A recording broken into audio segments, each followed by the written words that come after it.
100 men versus one gorilla. Do not skip this video. Relax your mind, grab your popcorn, and let me tell you an interesting story. The king ordered for the strongest warriors in the village to assemble to bring him the head of the gorilla. Whoever that returns with the head of the gorilla will marry the princess.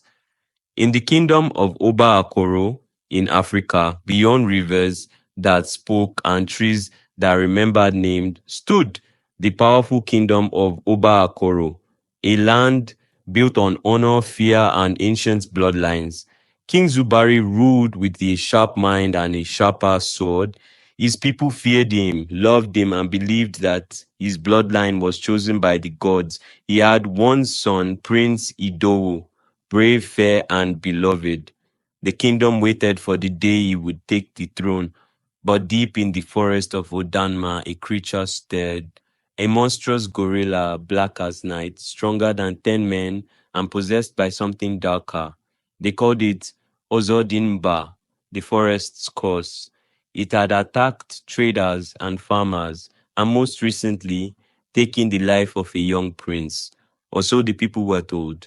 In truth, Prince Idowu had been betrayed, not by beast or spirit, but by his own blood. Prince Balogun, the king's younger brother, had grown envious over the years. Second in line meant nothing when the crown had already chosen an heir. And so, during a royal hunt, Balogun lured his nephew deeper into the forest. When the beast came, Balogun fled, leaving Idowu alone to face the horror. The prince fought bravely, but he was no match. His body was never recovered, only his sword and some cloths soaked in his blood. Balogun returned to the palace weeping, spinning lies about the beast's attack. King Zubari, broken and enraged, declared vengeance. I will not rest until the beast that took my son is dead, he roared. Let the forest tremble, my warriors will tear it apart.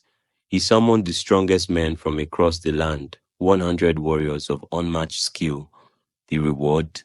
Wealth beyond measure, a plot of royal land, and for the last man standing, the hand of the king's daughter in marriage, Princess Zara. Men from villages far and near answered the call. They gathered in the king's court dressed in armor and painted in charms. The drums of war echoed into the night. The next morning the king addressed them. This beast has taken what is dearest to me.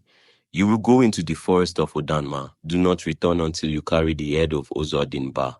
The warriors roared. Among them was Ola, a blacksmith's son who had never known fear. Zadu, the desert fighter with lightning reflexes. Ezi, a former palace guard banished for breaking a noble's jaw. Each man had his own reason for fighting. Glory, revenge, lust for power. But none knew the true danger awaiting them. They are emerged into the forest chanting war songs as if they are going to fight a war with another village. As they entered the forest, their mysteries began. The forest swallowed them like a hungry god. The trees grew denser. Birds ceased singing. Time bent. Daylight faded too fast. The beast struck first on the third night. 10 men had set up camp by the river. Only blood and bones remained by morning. The survivors grew paranoid. They formed smaller groups. Accusations flew. Some suspected the beast was not a beast at all. But they pressed on, driven by pride, by the promise of gold, and by the thought of Princess Zara's beautiful face. Weeks passed. Out of the 100, only 40 remained, and then they found it. The gorilla stood taller than any man. Its arms like tree trunks, its eyes glowed red beneath the moonlight. It did not flee, it did not fear. It roared, and the forest itself seemed to kneel. The battle lasted hours. Spears shattered, axes splintered, blood soaked the soil, but the warriors were relentless. Ola struck the first blow to its leg. Eze drove a spear into its ribs. Sadu slashed its face, and finally, Ozodimba fell with a monstrous cry, shaking the trees one last time. The men dropped to their knees, exhausted but victorious. They had done it. But then came silence. Then a voice echoed in their minds. Only one man shall marry the princess. Only one man shall inherit the king's fortune. They turned to ease. His eyes were cold. The king said, the strongest of them, and I don't see why we should all return. The meaning was clear. The forest had one more bough left. Greed lit their eyes. Swords were drawn. Some fled. Some begged for unity. But survival turned them into monsters. The forest, once a battlefield against a beast, now became a slaughterhouse for men. Sadu and Ola joined forces, taking down 5 others. But Sadu, driven by ambition, poisoned Ola while they rested. Eze broke the arm of a fellow warrior, then burned him alive to prevent his return. By the 5th day, only 10 remained. Each had killed brothers in arms, friends, allies. The princess's name was no longer a reward, it was a curse. Eze returned alone. He dragged the beast's head in one hand, in the other, 5 necklaces taken from the men he'd slain. He stood before the king. I am your champion. I demand what was promised. The king looked at him. And how many did you kill for this? Enough to survive. Zubari stood in anger and shouted at him. Why did you kill other warriors? They were your brother, but you killed them just so you can take the price for yourself. And the survivors was supposed to engage in our traditional wrestle. That way nobody else needs to die. It was clear that they misunderstood the king out of their greed. Eze was arrested, and after the judgment, the king spared his life for avenging the death of his son. But he will not live in the village anymore for killing his brothers in the forest. He was banished from the land. Years passed since the day 100 men entered the forest of Odanma, and only one returned. The kingdom of Oba Akoro never truly healed. Though the gorilla Ozodimga was slain and vengeance served, the blood spilled in the forest had tainted the land. King Zubari, once vibrant and proud, now wore the weight of time and grief like a heavy crown. His only son, Prince Idowu, was long gone. Without a male heir, whispers filled the palace corridors. Who would sit on the throne when the king's bones turned to dust? Many eyes turned once again to Prince Balogun. But the king kept his distance, trusting no one completely. Princess Zara, grown now into a wise and revered woman, had refused all suitors since the tragedy. She served the kingdom beside her father, but the people longed for a clear successor. Then, one rainy morning, everything changed. A woman arrived at the palace gates. Her name was Maimuna, from the distant village of Kankari, 3 days' journey beyond the eastern hills. She came not with gold nor gifts, but with a boy no older than 10. His skin was dark like the king's, his eyes sharp and calculating, his cheekbones carved in the image of the royal bloodline. The guards hesitated, but something in her voice compelled them. Tell your king, she said, that Maimuna of Kankari brings him a gift he left long ago. When the message reached the king, Zubari's heart skipped. He remembered her, how during the early days of his rule, he'd visited Kankari to settle a tribal dispute. One night, a celebration, palm wine, drums, Maimuna. He summoned them at once. And when the boy stepped forward, even the king's most trusted advisors were stunned. The resemblance was undeniable, like looking at a younger Zubari reborn. What is his name? The king asked, voice trembling. His name is Kamalu, Maimuna replied. But that was before I knew who he truly was. Zubari placed a hand on the boy's shoulder. The warmth of blood recognized itself. He is mine, he said with finality. Kamalu, son of Zubari, heir to the throne of Oba Akoro. Drums rang out across the land. Joy surged like a river after drought. The kingdom had an heir once again, but not everyone celebrated. Prince Balogun watched the events unfold from his chambers, eyes like slits beneath heavy lids. He had waited years, decades, for the crown. And now, from the wind and dust, a boy appeared to steal what was rightfully his. He smiled politely at the ceremonies. He offered gifts to Kamalu. He dined with the king. but inside his mind was filled with envy and jealousy. He stayed awake all night thinking of what to do to reclaim his place again as the next in line, and then he finally had it. One day, late at night, he met with old allies, courtiers who owed him favors, guards whose pockets jingled with his gold. The boy must not live to wear the crown, he said, and so the plotting began again, more carefully, more quietly than before. Balogun moved like shadow in the palace halls. He wore masks of loyalty in daylight and whispered betrayal by night.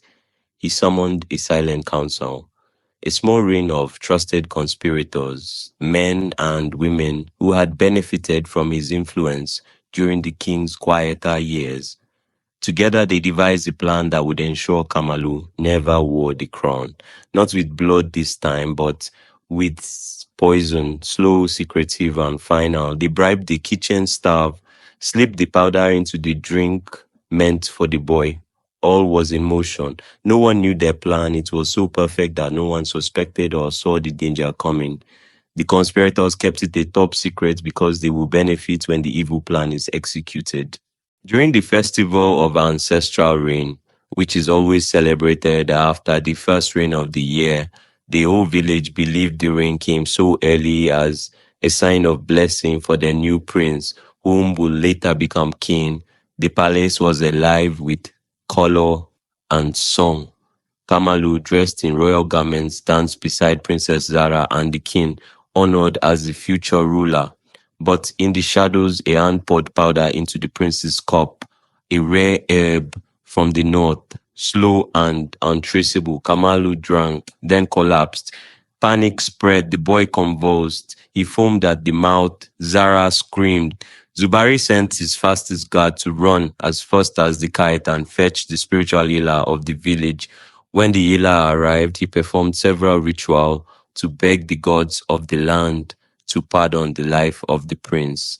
After incantations and ritual, he prepared some herbs and gave it to the prince. And finally, the gods answered their prayers. Prince Kamalu survived. The poison had been weakened, diluted by the herbs. After the healer was done, he turned to the king and said, "The prince will take about 2 to 3 weeks to recover and be completely healed only if the plotter will allow him to survive." The king became confused, nothing fully understanding the words from the healer. He quickly asked for clarification. The healer replied, "When I was doing my incantations, the gods revealed to me about the conspiracy going in the palace, and then it disappeared." King Zubari quickly ordered for the arrest of the kitchen staff. He ordered the warriors in the village border not to let anyone leave the village until further notice. He ordered his guards to start a brutal investigation on everyone and find out who plotted to poison the prince, and quickly investigation began and everyone was in panic. Every morning, they would bring out the arrested kitchen staff and flog each of them 200 strokes of canes and tell them to confess. They were not allowed to drink or eat anything for 3 days. On the fourth day, one of them broke down and sighed, "I will confess." The cook confessed to the palace guards and told them everything. The palace guards acted immediately. They traced the plotters, golds exchanged, names whispered, and finally they reached the center. Prince Balogun was arrested. He was tortured and beaten like a criminal every morning alongside other plotter who has been arrested during the investigation. The judgment day finally came. The king stood before the court, his face like stone. Balogun was dragged in chains, his eyes defiant, his spirit bitter. "You tried to kill my son. Why?" King Zubari asked, voice cold as winter. Balogun spat at the floor. "He is not of your blood. He is a lie, a plant, a curse on this kingdom. You are too blind to see it." But the court was silent. The people had seen the boy. They had heard the healer's word. They had watched Kamalu rise with the dignity and strength of the ancestors. His survival was not a fluke. It was fate. King Zubari raised his staff of justice. "For the lies spun in darkness, for the poison you poured into the heart of this land, I sentence you and your traitorous circle to death." That evening, the courtyard was lit with torches. The conspirators, bound and exposed, met their end before the people they had sought to deceive.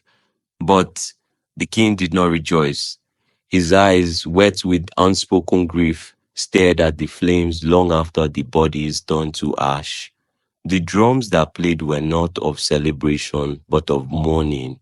Mourning for trusts betrayed, for bloodline being attacked by his own blood brother, and for the wound reopened. That night the rain came again, hard and clean, as if the heavens sought to wash the land free once more. Kamalu healed, stronger than before. He began training with the royal guards. Princess Zara became his teacher in politics and statecraft. Years passed. The kingdom flourished under the guiding hands of Zubari and his son. And when the king finally passed, surrounded by loved ones, the people did not mourn in fear, but in pride. Kamalu took the throne with his mother by his side and Zara at his right. He ruled with the fire of justice, the calm of wisdom, and the strength of the bloodline that had refused to be erased. And far in the forest of Odanma, the spirits of the 100 warriors and the slain prince Idowu finally rested. The throne had returned to its rightful heir.